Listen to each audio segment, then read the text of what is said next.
Popular culture का ये paper है, क्वेश्चन पेपर यहाँ मैं आपके साथ शेयर कर रहा हूँ और इसमें 6 प्रश्न बनाए गए हैं। आप देख सकते हैं पहला, दूसरा, तीसरा, चौथा प्रश्न किस तरीके से दिया गया है। इसी तरीके का प्रश्न आपका पेपर में बनेगा और 6 में से वैसे तो यहाँ 4 प्रश्न करने हैं, लेकिन कल के पेपर में 8 में से 4 करना होगा। आप ये देख सकते हैं। बीए प्रोग्राम 5th सेमेस्टर का ये पेपर है, पॉपुलर कल्चर या लोकप्रिय संस्कृति का, जिसका पेपर बहुत नज़दीक है एग्ज़ाम, उसको ध्यान में रखते हुए वीडियो बनाई गई है। मैं कोशिश हम यही करेंगे कि इस वीडियो में हम ज़्यादा से ज़्यादा यूनिट्स और ज़्यादा से ज़्यादा चैप्टर को कवर कर सकें। इस यूनिट से अगर हम बात करें, इसमें टोटल वैसे तो यूनिट्स इकाई 2 ही हैं, परंतु चैप्टर्स इसमें बहुत ज़्यादा है देखा जाए तो। हम यहाँ सबसे पहले स्टार्ट करते हैं, फर्स्ट चैप्टर से शुरू करेंगे। आप देखेंगे फर्स्ट चैप्टर आपका लोकप्रिय संस्कृति की समझ है, फर्स्ट यूनिट। एक तरीके से इससे 1 या 2 प्रश्न एग्ज़ाम में आते ही आते हैं, जैसा कि क्वेश्चन पेपर में आपने देखा। अब फर्स्ट यूनिट की बात करें तो फर्स्ट यूनिट है आपका लोकप्रिय संस्कृति की समझ के मुद्दे। इसमें से प्रश्न क्या बन सकता है, तो आप इसका संरचना देख सकते हैं। एक तो लोक संस्कृति, जन संस्कृति से रिलेटेड प्रश्न पूछता है, या सिनेमा, प्रिंट, संगीत और उपभोग की लोकप्रिय संस्कृति से आपसे प्रश्न पूछेगा। ध्यान रखिए, क्वेश्चन कैसे भी घुमा सकता है, केवल आपको ध्यान रखना है लोक संस्कृति और जन संस्कृति या लोगों की संस्कृति से प्रश्न, या सिनेमा, प्रिंट, संगीत और उपभोग की लोकप्रिय संस्कृति से रिलेटेड प्रश्न। अब हम चर्चा करें तो सबसे पहले आप परिचय में क्या लिखेंगे कि लोकप्रिय संस्कृति अध्ययन का एक विकसित विषय है। पिछले कुछ सालों में ये लोकप्रिय संस्कृति एक सब्जेक्ट, एक विषय के रूप में उदय हुआ है। जो सबसे अहम चीज़ ये है कि संस्कृति क्या है, लोगों के जीवन जीने का तरीका। ध्यान रखिए, यह एक प्रक्रिया है जो बड़े पैमाने पर पूरे विश्व में हम सोच, लोगों के व्यवहार, रहन सहन, खान पान, तौर तरीकों में आपको नज़र आती है। संस्कृति जो है, देखिए, साहित्य अथवा टेक्स्ट में प्रदान की गई जानकारियों के ज़रिए हम समझने की कोशिश करते हैं, परंतु संस्कृति एक साझा अर्थ बनाने की प्रक्रिया है, जिसमें केवल ग्रंथों में आप संस्कृतियों को नहीं ढूंढ सकते हैं। संस्कृति का अध्ययन करना आवश्यक है देखा जाए तो। इसके अलावा अगर हम बात करें तो संस्कृति को लेकर एंटोनियो और फूको का विश्लेषण अगर हम बात करें तो इन्होंने कहा था कि संस्कृति और शक्ति कैसे काम करती है। इनका मानना था कि आधिपत्य की अवधारणा को 20वीं शताब्दी में इन्होंने पेश किया। इन्होंने कहा कि आधुनिक दुनिया वर्ग, लिंग, आयु, जाति और यौवन के आधार पर बटी हुई है, और संस्कृति के अध्ययन के भीतर भी हम इन्हीं चीज़ों की पहचान करते हैं। लोकप्रिय संस्कृति वह जगह है जहाँ पर आप एक समूह को टटोलने का प्रयास करते हैं, ढूंढने का प्रयास करते हैं। ग्रंथों की अभिव्यक्ति भी संस्कृति को निर्धारित करती है, मतलब आप संस्कृति की बातों को ग्रंथों में भी ढूंढने का प्रयास करते हैं। तो ये सब बातें आप इसमें लिख सकते हैं परिचय में। ओवरऑल कि लोकप्रिय संस्कृति क्या है, लोगों के जीवन का हिस्सा, लोगों के रहन सहन, खान पान, लोगों के मध्य आदान प्रदान विचारों का, ये सब एक लोकप्रिय संस्कृति है। ठीक है, लोकप्रिय संस्कृति के अर्थ और किस्सों को समझने के लिए अगर हम देखें तो बहुत सारी चीज़ों पे हमें फोकस करना होगा। अब यहाँ प्रश्न है आपका, लोक संस्कृति और जन संस्कृति या लोगों की संस्कृति या अन्य संस्कृतियाँ, ये ध्यान रखिए। ठीक है, तो इसमें अगर हम चर्चा करें लोकप्रिय संस्कृति को अलग अलग तरीक़ों से परिभाषित किया गया है। कभी इसे परंपरा का हिस्सा माना गया है। ठीक है, पॉप संगीत इस बात का उदाहरण है कि कैसे ये अमेरिका की लोकप्रिय संस्कृति का हिस्सा बन गया। लोकप्रिय संस्कृति अक्सर जन संस्कृति का रूप ले लेती है, मतलब एक ऐसा कल्चर जो लोगों के फैशन में आ जाए, ट्रेंडिंग में आ जाए। कहने का मतलब ये है, सिनेमा, फैशन, संगीत, ये उपभोक्तावादी चीज़ें हैं। ये लोकप्रिय संस्कृति के चरित्र की व्याख्या करते हैं। कहने का मतलब है आपका कल्चर आपको कहाँ दिखेगा, आपके सिनेमा में, आपके फैशन में, आपके संगीत में। आपकी फिल्में जैसी बनेंगी, वो आपके कल्चर को रिप्रेजेंट करेंगी वर्ल्ड पे। आपका फैशन, आपका ट्रेंडिंग में आपका पहनावा, आपकी संगीत है, ये कहीं ना कहीं आप लोकप्रिय जन संस्कृति को डिनोट करती हैं, ध्यान रखिएगा। ये लोगों के कल्चर को बताती हैं। और टेलीविज़न, सिनेमा, संगीत, खरीदारी, नृत्य जैसी चीज़ें आप देख सकते हैं, इन पे बड़े विस्तार से यहाँ पे बताया गया है। और सिंपल अगर शब्दों में कहूँ तो जन संस्कृति को हम रोज़मर्रा की ज़िंदगी में ढूंढने का प्रयास करते हैं। आपका उत्पादन, रहन सहन, खान पान के साथ साथ जो भी हमारी चीज़ें माध्यम है हमारी कल्चर को दिखाने का, उनमें हम संस्कृति के निर्माण पे चर्चा करते हैं कहीं ना कहीं। टेलीविज़न देखने की क्रिया एक सामाजिक प्रथा है। आप टेलीविज़न के ज़रिए बात कर रहे हैं, यहाँ पे हम देखेंगे ये टेलीविज़न का पोर्शन है। टेलीविज़न का मतलब है व्यक्ति परिवार के किसी ऐसे सदस्य से जुड़ना जो एक निश्चित कार्यक्रम का आनंद लेते हैं। इसका उपयोग पुरस्कार, सज्जा के रूप में देखते हैं। देखो, टेलीविज़न का हमारे जीवन पे बड़ा असर है। लोग जो देखते हैं उसे अपनाते हैं। सिंपल शब्दों में टेलीविज़न पे दर्शक घरेलू नाटक वगैरह ये सब देखते हैं, फिल्में वगैरह देखते हैं। और इनके माध्यम से अगर हम बात करें तो हम अपने कल्चर को पेश करते हैं और साथ ही साथ उसमें दिखाई गई चीज़ों को हम अपने कल्चर में शामिल करते हैं, अपनी संस्कृति में शामिल करना शुरू कर देते हैं। तो टेलीविज़न का बड़ा असर है। इसके अलावा अगर बात की जाए, टेलीविज़न पे कथा, साहित्य, संस्कृति जो कुछ देखते हैं हम उस जैसा करने की कोशिश करते हैं, तो वो हमारे जीवन का हिस्सा बन जाता है। इसके अतिरिक्त आप पिछले कुछ सालों में आप देखेंगे कि जीवन शैली में काफ़ी बदलाव आया। देखो, एक दौर था जब लोग किताबें पढ़ते थे। किताबें लोगों के जीवन का सबसे अहम हिस्सा मानी जाती थी, देखेंगे आप। और रोमांस, फिक्शन की किताबें पढ़ना, आनंद लेना, ये सब चीज़ें थी। आज रोमांस वगैरह आप टीवी पे देख लेते हैं। नारीवादी सच्चे पंथ के संरक्षक के रूप में इन्हें देखा जाता है। कुछ लोग मानते हैं कि नारीवादी के लिए उचित नहीं है। कभी माना जाता था कि ये जो साहित्य के तौर पे अगर हम बात करें, साहित्य के तौर पे देखा जाता था कभी कि कहीं ना कहीं महिलाओं के पक्ष में ये किताबें काम करती हैं, पाठकों को आनंद दिलाती हैं। तो पुस्तकों के ज़रिए भी कल्चर को लोगों ने सीखा, जाना और करने का प्रयास किया, देखा जाए तो एक तरीके से। सिनेमा, प्रिंट और उपभोग की लोकप्रिय संस्कृति, इसमें अगर मैं बात करूं तो ये ध्यान रखिएगा, सिनेमा, प्रिंट, संगीत और उपभोग की लोकप्रिय संस्कृति में आपको यही बताने का प्रयास किया जा रहा है कि किस प्रकार से हमारी फिल्म जगत, फिल्मों वगैरह ने दुनिया को अपनी ओर आकर्षित किया, या कहने का अर्थ ये है कि हमारे जीवन का अभिन्न अंग बन गए। देखिए, सिनेमा, प्रिंट, संगीत, उपभोगों ने जीवन को बदला और 1970 के दशक के बाद इन्होंने हमारे कल्चर, हमारे रहन सहन, खान पान, वेशभूषा, इन सबको काफ़ी हद तक बदलने का प्रयास किया। हमारी प्रथाओं का अध्ययन, हमारी चीज़ों का अध्ययन, ये सब इन्हीं के माध्यम से दिखाया गया, आप देखेंगे। और 1980 का दशक बदलाव का दशक कहा जाता है, जब नारीवादी चीज़ें उपभोक्तावादी चरम सीमा पर थी।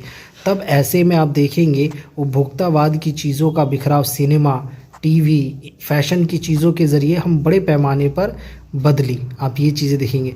सिनेमा की तरह प्रेस ने भी, मीडिया, आप जानते हैं, समाचार पत्र, पत्रिकाएं, किताबें, इन्होंने बहुत हद तक हमें देश दुनिया की चीज़ें बताने का प्रयास किया। तस्वीरों के ज़रिए इन्होंने लोकप्रिय संस्कृति को प्रगतिशील बनाया, आप ये भी देखेंगे। इसके अलावा प्रिंट मीडिया चीज़ों को जोड़ता है, जोड़ने के ज़रिए एक जगह की संस्कृति को दूसरे संस्कृति से जोड़ने का प्रयास। जैसे मान लीजिए बंगाल, पंजाब, दो अलग अलग क्षेत्र है, तो दोनों की कल्चर को आपस में एक तरीके से जुड़ाव प्रिंट मीडिया के द्वारा ही मिला कहीं ना कहीं। तो ये सब चीज़ें आप इसमें देख सकते हैं। ये आपका पहले यूनिट से रिलेटेड है। तो पहले यूनिट से रिलेटेड अगर हम प्रश्नों की बात करें तो यहाँ आप देख सकते हैं, यहाँ दिया भी गया है लोकप्रिय संस्कृति के विभिन्न दृष्टिकोण, लोकप्रिय संस्कृति को परिभाषित और उन तरीकों पर चर्चा कीजिए जिनसे लोकप्रिय संस्कृति को परिभाषित किया जा सकता है। वही television, radio, cinema, print media, ये सब के ज़रिए। तो ये आपका पहले यूनिट से रिलेटेड प्रश्न आ जाता है। देखिए, इकाई 2 यूनिट 2 का ये प्रश्न, अगर इस चैप्टर से अगर हम बात करें, केस स्टडी से रिलेटेड प्रश्न आ जाते हैं। आप देखेंगे धर्म से रिलेटेड प्रश्न आएगा और लोकप्रिय हिंदू धर्म को परिभाषित करना, ठीक है। आप यहाँ देख सकते हैं धर्म के पहलू और लोकप्रिय संस्कृति, सूफी तीर्थ में जिन संतों की पूजा, लोकप्रिय हिंदू धर्म को परिभाषित करना, तंत्र की उत्पत्ति, ये सब चीज़ें आप देख सकते हैं। यहाँ पे प्रश्न बनता है सेकंड यूनिट से। सबसे पहले हम बोले तो धर्म और संस्कृति दोनों को अलग अलग समझना ज़रूरी है। लोग दोनों को एक ही अर्थ में समझते हैं, परंतु ध्यान रखिए धर्म और संस्कृति दोनों का अर्थ अलग अलग है। धर्म भावनाओं से जुड़ा है, मान्यताओं से जुड़ा है, ये ध्यान रखिएगा। और संस्कृति जो है वो आपकी रोज़मर्रा की ज़िंदगी से जुड़ा हुआ है, ये भी ध्यान रखिए। और धर्म आपका इमोशन, भावनाओं से जुड़ा होता है, ये चीज़ें।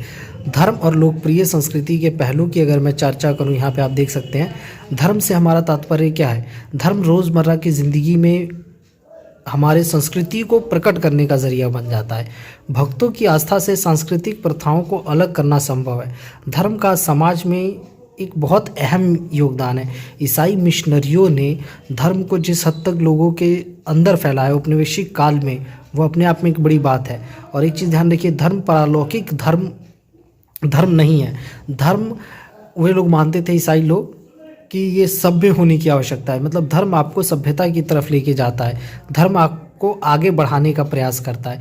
देखिए हर धर्म की अपनी प्रथाएं हैं, अपने अनुष्ठान हैं, अपनी विधियाएं हैं। हर कोई अपने अपने धर्म का अपने अपने तरीके से पालन कर रहा है, अपने अपने तरीके से व्यवहार का निर्धारण कर रहा है, ये ध्यान रखिएगा। तो आप यहाँ देख सकते हैं धर्म जो है अभ्यास है, धार्मिक सत्ता अलग है। धर्म की व्यापक समझ सबकी अलग अलग है। हर धर्म की अपनी अपनी मान्यताएं, अपने अपने तौर तरीके, परंपराएं हैं। इन चीज़ों पे बात की जाती है। अब सबसे पहले यहाँ बात करते हैं हम सूफी तीर्थ में सार्वजनिक पूजा।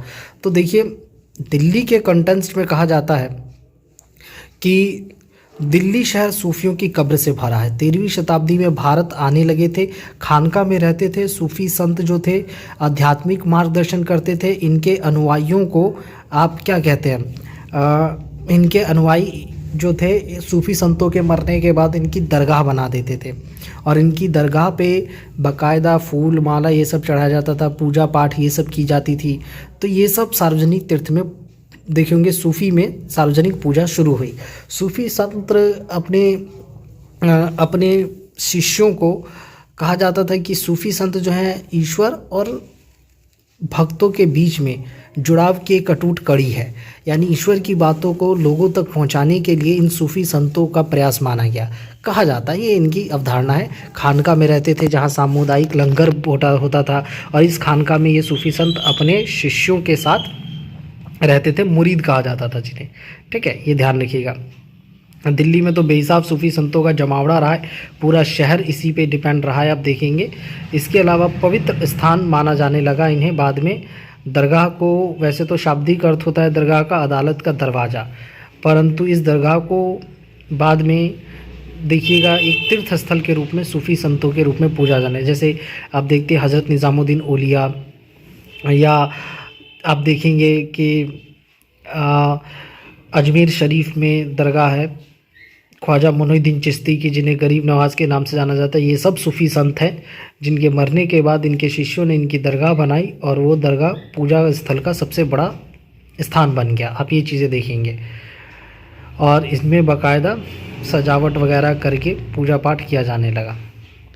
इसके अलावा सूफ़ी के अलावा सबसे फेमस जो क्वेश्चन बनते हैं, लोकप्रिय हिंदू धर्म को प्रभावित करना।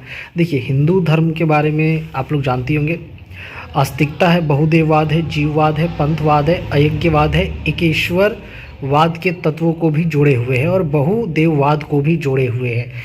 सर्वपल्ली राधाकृष्णन के लिए हिंदू धर्म विचार के रूप में तुलना में जीवन जीने का एक तरीका है। हिंदू धर्म कहा जाता है एक सख्त संहिता का पालन करने का निर्देश हिंदू धर्म देता है। यानी कहने का अर्थ है सख्त नियमों का पालन करना। देखिए हिंदू धर्म वो नहीं जो आप मान रहे हैं देख रहे हैं, हिंदू धर्म अपने आप में सख्त धर्म है, ये ध्यान रखिएगा। हिंदू धर्म पवित्रता से जुड़ा हुआ है। आडंबरों और इन चीज़ों की तरफ आप हिंदू धर्म को लेके मत जाइए, क्योंकि हिंदू धर्म में लोग धर्म को गलत समझते हैं। ब्राह्मणवादी सिद्धांतों में देवी देवताओं की पूजा, प्रथाओं को मान्यता, विश्वास, ये सब चीज़ें बेशक शामिल है, लेकिन इन सब चीज़ों के ज़रिए अध्यात्म का रास्ता साफ किया गया देखा जाए तो। और महान परंपरा क्या है, गतिशील धर्म रहा, ठीक है, देवी देवता संप्रदायों से जुड़ा रहा, अपनी प्रथाओं से जुड़ा रहा। तो हिंदू धर्म में ये सब बातें संस्कृति में रही हैं। तो ये सब चीज़ें आप लिखेंगे। हिंदू धर्म में एक पंथ है जगन्नाथ पंथ। कहा जाता है कि उड़ीसा में भगवान जगन्नाथ की पूजा की जाती है। बाकायदा जगन्नाथ को तो शायद आप देखेंगे 4 धामों में से एक धाम भी कहा जाता है जगन्नाथ। इसके अलावा देखा जाए तो विकास रहस्य में डूबा हुआ है भगवान जगन्नाथ के पंथ। कहा जाता है कि ये पंथ आया कहाँ से, रहस्यमय तरीके से इसको माना जाता है। एक आदिवासी मूल से मानते हैं कुछ लोग, शैववाद वैष्णववाद से जोड़ के देखते हैं।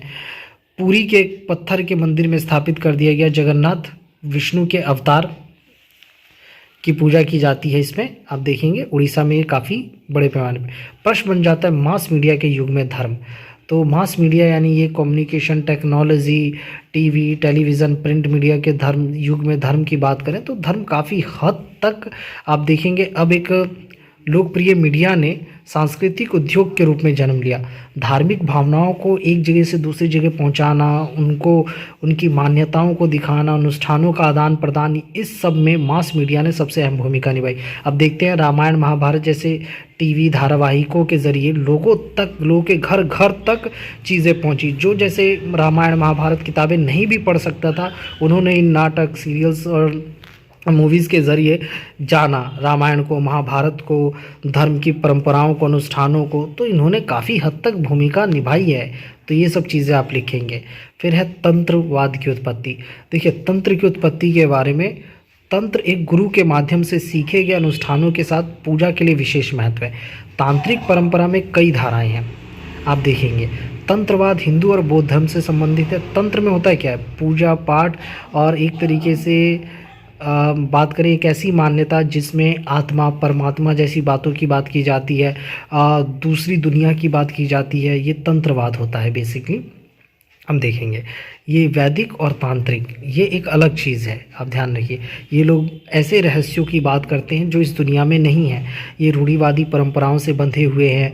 ये बेसिकली तंत्रवाद में अगर हम बात करें हिंदू धर्म में पंचोशन की अवधारणा मिलती है, अर्थात विष्णु, शिव, शक्ति, गणपति और सूर्य की उपासना की जाती है। माया देवी, शंकराचार्य के अनुयायी भगवान या देवी के रूप में विश्वास करते थे। देखो देवी देवताओं की पूजा, विष्णु, शिव, गणेश, सूर्य और दुर्गा की पूजा ये लोग मजबूत परंपरा के साथ करते रहे हैं। और तंत्रवाद इन्हीं चीज़ों से जुड़ा है। तंत्रवाद की विशेषता ये है, आप देखेंगे कि इनसे जुड़े हुए व्यक्तियों ने कर्म कांडों के ऊपर तो बल दिया ही दिया। इसके विपरीत थियोसॉफिकल सोसाइटीज़, स्कॉटिश और भारतीयों ने हिंदू धर्म की गुप्त परंपरा की प्रशंसा भी की है। देखिए हिंदू धर्म में तंत्रवाद के जो चीज़ें उनको कुछ लोगों ने बाकायदा आप देखेंगे सराहना भी की है। विद्वानों में तंत्रवाद की कोई एक परिभाषा नहीं है, परंतु इसे बौद्ध धर्म और हिंदू धर्म से जोड़ के देखा गया। जैन धर्म में भी तंत्रवाद के कुछ पहलू देखने को मिलते हैं। तंत्रवाद में कुछ पहलू जैसे विभिन्न संप्रदायों में ओल, बाउल, सहजिया, कापालिया, नाथ, लोकायत, आप ये सब परंपराएं देखेंगे। परंपरा ये पंथ है, ये ग्रुप है, ये विचारधारा है तंत्रवाद की, जिसमें अलग अलग तरीके से लोग आप देख सकते हैं। और तंत्रवाद एक अभ्यास है, आप देखेंगे कि इस दुनिया से दूसरी दुनिया को जोड़ने का। ये लोग योग, गुरु, परंपरा, गोपीनाथ, कविराज, एंडोलोस्ट्रीज जैसे लोग हुए जिन्होंने तंत्रवाद को अपना एक अलग बनाया। और सबसे ज़्यादा आप देखेंगे अघोरी, कुंभ मेले में जो दिखते हैं आपको अघोरी या नागा साधु, ये सब तंत्रवाद से जुड़े हुए लोग हैं देखा जाए तो। बंगाल के बाउल संप्रदाय की बात करें तो कहा जाता है कि ये लोग गुरु, उपदेशक या पीर के विचारों को मानते हैं। ठीक है, बाउल वाले जो हैं बंगाल का जैसे काला जादू आप लोग सुनते रहते हैं, तो वो इसी से रिलेटेड है। अगर हम बात करें तो बंगाल का ये मनुष्य और आंतरिक मनुष्य के आह्वान करते हैं। आंतरिक मनुष्य मतलब आत्मा परमात्मा को जोड़ने की बात करते हैं। भूत प्रेत जैसे इन सब चीज़ों में ये लोग विश्वास रखते हैं। तो ये सब चीज़ें, और सबसे बड़ी चीज़ है कि एक चीज़ और आप देखेंगे कि नाथ शब्द भी है, नाथ पंथ। तो योगी आदित्यनाथ जो कि यूपी के मुख्यमंत्री हैं, वो नाथ संप्रदाय से ही जुड़े हुए हैं।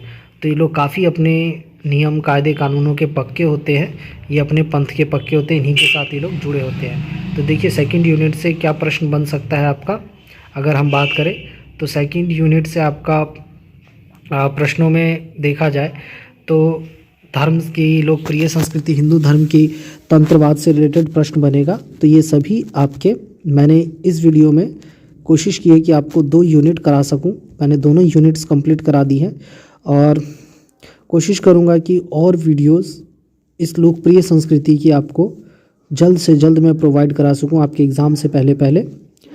और चैनल के साथ बने रहिए, लाइक शेयर सब्सक्राइब ज़्यादा से ज़्यादा कीजिए चैनल को, ताकि हमें इस तरीके की वीडियो बनाने के लिए प्रोत्साहन मिले।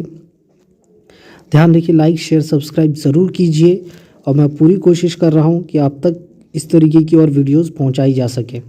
धन्यवाद। लाइक शेयर सब्सक्राइब ज़रूर कीजिए, ज़्यादा से ज़्यादा लाइक शेयर सब्सक्राइब करें।